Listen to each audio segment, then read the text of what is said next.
जय श्री कृष्ण दोस्तों, राधे राधे। ऋतु भक्ति चैनल में आप सबका स्वागत है। आज श्रीमद् भागवत महापुराण में हिरण्याक्ष का वध होने पर हिरण्यकश्यपु का अपनी माता दिति और कुटुंबियों को समझाना। नारद जी ने कहा, युधिष्ठिर, जब भगवान ने 12 अवतार धारण करके हिरण्याक्ष को मार डाला, तब भाई के इस प्रकार मारे जाने पर हिरण्यकश्यपु रोष से जन भूल गए और शोक से संतप्त हो उठा।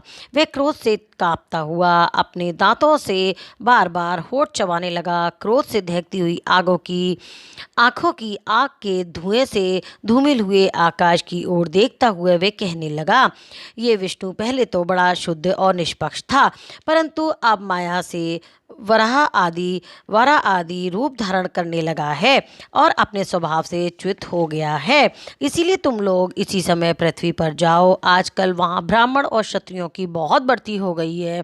वहाँ जो लोग तपस्या, यज्ञ, स्वाध्याय, व्रत और दान आदि शुभ कर्म करें, उन सबको मार डालो। दैत्यराज हिरण्यकश्यपु की आज्ञा ले उन्होंने बड़े आदर से सिर झुकाकर स्वीकार की और उसी के अनुसार जनता का नाश करने लगे। युधिष्ठिर, भाई की मृत्यु से हिरण्यकश्यपु को बड़ा दुख हुआ था। उनकी माता रुषाभानु को और अपनी माता दिति को देश काल के अनुसार मधुर वाणी से समझाते हुए कहा, मेरी प्यारी माँ, बहू और पुत्रों, तुम्हें वीर हिरण्याक्ष के लिए किसी प्रकार का शोक नहीं करना चाहिए। जन्म, मृत्यु, अनेकों प्रकार के शोक, अविवेक, चिंता और विवेक की विस्मृति, सबका कारण ये अज्ञान ही है। इस विषय में महात्मा लोग एक प्राचीन इतिहास कहा करते हैं। वे इतिहास मरे हुए मनुष्य के संबंधियों के साथ यमराज की बातचीत है। तुम लोग ध्यान से सुनो। उनीशर देश में एक बड़ा यशस्वी राजा रहा करता था। उसका नाम था सुयज्ञ। लड़ाई में शत्रुओं ने उसे मार डाला। उस समय उनके भाई बंधु उसे घेर कर बैठ गए। उसका जड़ाऊ कवच छिन्न भिन्न हो गया, गहने और मालाएं तहस नहस हो गई, बाणों की मार से कलेजा फट गया, शरीर खून से लथपथ था।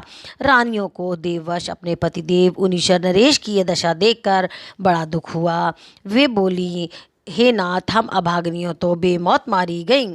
अब आपके बिना हम कैसे रह सकेंगे। वे अपने पति की लाश पकड़कर इसी प्रकार विलाप करती रहीं। उस मुर्दे को वहाँ से दाह के लिए जाने देने की उनकी इच्छा नहीं होती थी। इतने में ही सूर्यास्त हो गया। उस समय उनीशर राजा के संबंधियों ने जो विलाप किया था, उसे सुनकर वहाँ स्वयं यमराज बालक के वेश में वहाँ आ गए और उन्होंने उन लोगों से कहा। यमराज बोले, बड़े आश्चर्य की बात है, ये लोग जो मुझे सयाने लगते हैं, बराबर लोगों को मरना जीना देखते हैं, फिर भी इतने मूढ़ हो रहे हैं। अरे, ये मनुष्य जहाँ से आया था वहीं चला गया। इन लोगों को भी एक ना एक दिन वहीं जाना है। फिर झूठ मूठ ये लोग इतना शोक क्यों करते हैं। हम तो तुमसे लाख गुना अच्छे हैं, परम धन्य हैं, क्योंकि हमारे माँ बाप ने हमें छोड़ दिया है। हमारे शरीर में पर्याप्त बल भी नहीं है, फिर भी हमें कोई चिंता नहीं है। देवियों, जो अविनाशी ईश्वर अपनी मौत से इस जगत को बनाता है, रखता है और बिगाड़ देता है, उस प्रभु का ये खिलौना मात्र है। परंतु भाग्य के प्रतिकूल होने पर घर के भीतर तिजोरी में रखी हुई वस्तु भी खो जाती है। जीव बिना किसी सहारे के देव की दया दृष्टि से जंगल में भी बहुत दिनों तक जीवित रहता है, परंतु देव के विपरीत होने पर घर में सुरक्षित रहने पर भी मर जाता है। रानियों, सभी प्राणियों की मृत्यु अपने पूर्व जन्मों के कर्म वासना के अनुसार समय पर होती है और उसी के अनुसार उनका जन्म भी होता है, परंतु आत्मा शरीर से अत्यंत भिन्न है, इसीलिए वे उसमें रहने पर भी उसके जन्म, मृत्यु आदि धर्मों से अछूता नहीं रहता। जैसे मनुष्य अपने मकान को अपने से अलग और मिट्टी को समझता है, वैसे ही ये शरीर भी अलग और मिट्टी का है। मोहवश वह इसे अपना समझ बैठता है। मूर्खों, जिसके लिए तुम शोक कर रहे हो, वे सुयज्ञ नाम का शरीर तो तुम्हारे सामने पड़ा है। तुम लोग इसको ही देखते थे। इससे तो इसमें जो सुनने वाला और बोलने वाला था, वह तो कभी किसी को भी नहीं दिखाई पड़ता था, फिर आज भी नहीं दिखाई दे रहा है। तुम शोक क्यों कर रहे हो?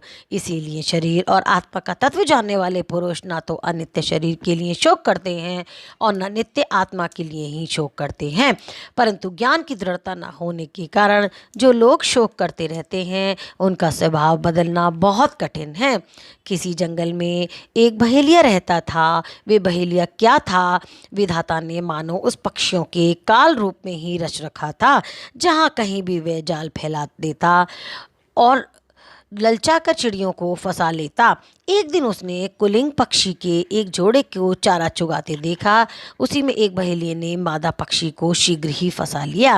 कालवश वे जाल के फंदों में फंस गई। नर पक्षी को अपनी मादा की विपत्ति देखकर बहुत दुख हुआ। वे बेचारा बहुत छुड़ाना चाहा पर छूट ना सका। इसने से वे बेचारी के लिए विलाप करने लगा। उसने कहा, यूँ तो विधाता सब कुछ कर सकता है परंतु है बड़ा निर्दयी।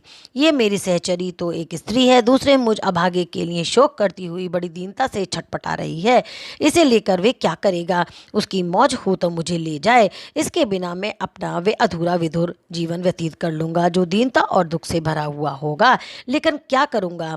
अभी मेरे अभागे बच्चों पर भी नमी नहीं जमे हैं। स्त्री के मर जाने पर उन्हें मातृहीन बच्चों को मैं कैसे पालूंगा? ओह, घोंसले में वे अपनी माँ की बाट देख रहे होंगे। इस तरह वे पक्षी बहुत सा विलाप करने लगा।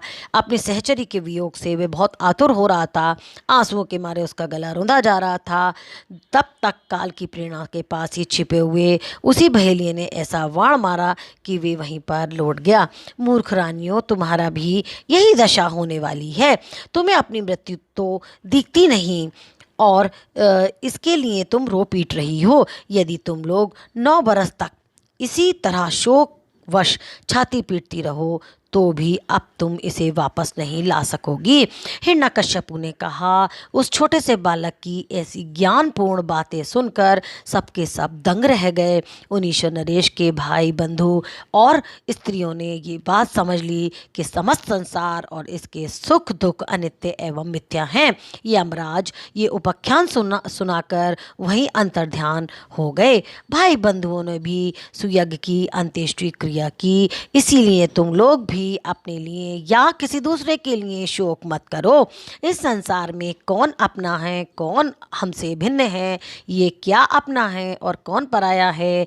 प्राणियों को अज्ञान के कारण ही ये अपने पराये का दुराग्रह हो रहा है। इस भेद बुद्धि का और कोई कारण नहीं है।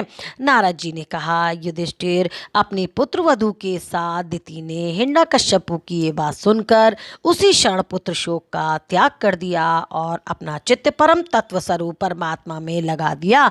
इति श्रीमद्भागवते महापुराणे पारमहंस्यां संहितायां सप्तम स्कंदे द्वितीय शोक उपाख्यान नामक द्वितीय अध्याय संपन्न। बोल कृष्ण भगवान की जय।